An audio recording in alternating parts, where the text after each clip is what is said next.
thought, with Sue Bird coming in, at least this is someone that has been positive on Caitlyn at times. And I think the issue with Sue Bird, though, is she has her hand kind of in so many things. And between with her podcast, where she tries to advocate for the players, but she's also an owner in the league. And now she's got the Team USA thing, and she's got all these connections and relationships she has to maintain. But at the end of the day, if it comes down to someone that went to UConn and someone that did not go to UConn, the UConn Mafia is going to stick together until proven. Let's cut to the bone here.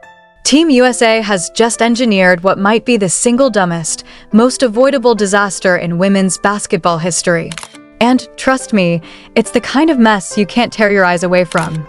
Here's the kicker. Caitlyn Clark, the undisputed superstar, the face of the sport, the player whose influence is off the charts, has apparently drawn an unbreakable line. She told officials in no uncertain terms, "Force me to give up my legendary number, and I'm gone." Out. Walked. Done. Meanwhile, behind the scenes, Sue Bird, yes, the iconic Sue Bird, is reportedly in full-blown meltdown mode, trying to contain the chaos she never asked for. And let's be honest, the damage? It may already be permanent. This storm is intensifying by the hour, and the fallout could reshape women's basketball forever. Here's the question I need you to answer. Would you walk away from representing your country over a jersey number? Or is Caitlyn taking this too far? Drop a comment. I want every perspective. Because make no mistake, Team USA is pushing hard to force her off number 22, her signature, her identity. Let's get straight to the shocking reality. Team USA has hit a level of self-sabotage that's almost unthinkable in professional sports. They took the one player who has single-handedly brought millions of new eyes to women's basketball, whose fame dwarfs entire rosters, and told her, "You can't wear the number that defines your career." And then, in a move that can only be called jaw-dropping stupidity, they act surprised when she replied, "Fine. Then I'm out." Multiple credible sources confirm that during December training camp preparations, officials bluntly informed Caitlyn Clark she would not be allowed to wear the number she's worn since she was a 5-year-old kid learning to play. The number that instantly screams Caitlyn Clark to fans worldwide. The number as iconic to her brand as Jordan's 23 is to basketball itself. Her response? Crystal clear. No ambiguity. No room for misinterpretation. No number, no camp. Period. And Sue Bird, caught in the eye of this storm as Team USA's managing director, who belongs to Caitlyn Clark. That number is a symbol of her insane range, her court vision that makes the world's best defenders look lost, her relentless fire that refuses to quit. To millions, it's more than digits on a jersey. It's a beacon of excellence, a living badge of her career, and a cornerstone of her global brand. And yet, Team USA looked at all of that and said, wear number 17 instead. 17. A number with no history, no meaning, no legacy, completely disconnected from the empire Caitlyn has built. And you know why? Because this isn't about jerseys or logistics. This is control. This is power. This is a blunt message. No matter how big you get, we make the rules. Caitlyn's response? A defiant counterstrike, then make your rules without me. And here's what makes the situation even more infuriating. Context. This isn't happening in a vacuum. Just months ago, Caitlyn was shockingly left off the Olympic roster, the biggest name in women's basketball, a ratings powerhouse, completely snubbed. That alone raised serious questions about whether Team USA even understands the cultural moment they're living in. Layer that snub on top of this forced number swap, and suddenly it starts to look less like coincidence and more like a deliberate pattern, a calculated attempt to undermine her influence. Fans are connecting the dots, and it's ugly. First, they take her out of the Olympics, despite her global draw.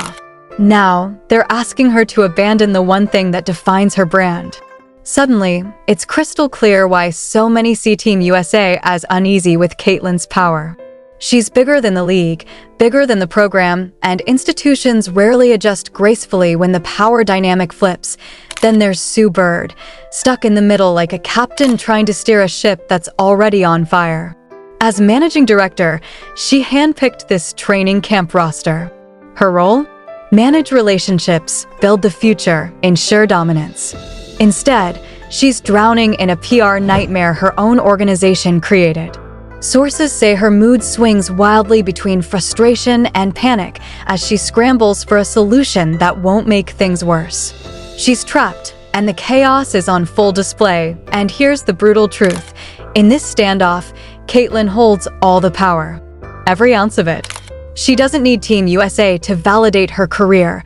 She's already cemented her legacy.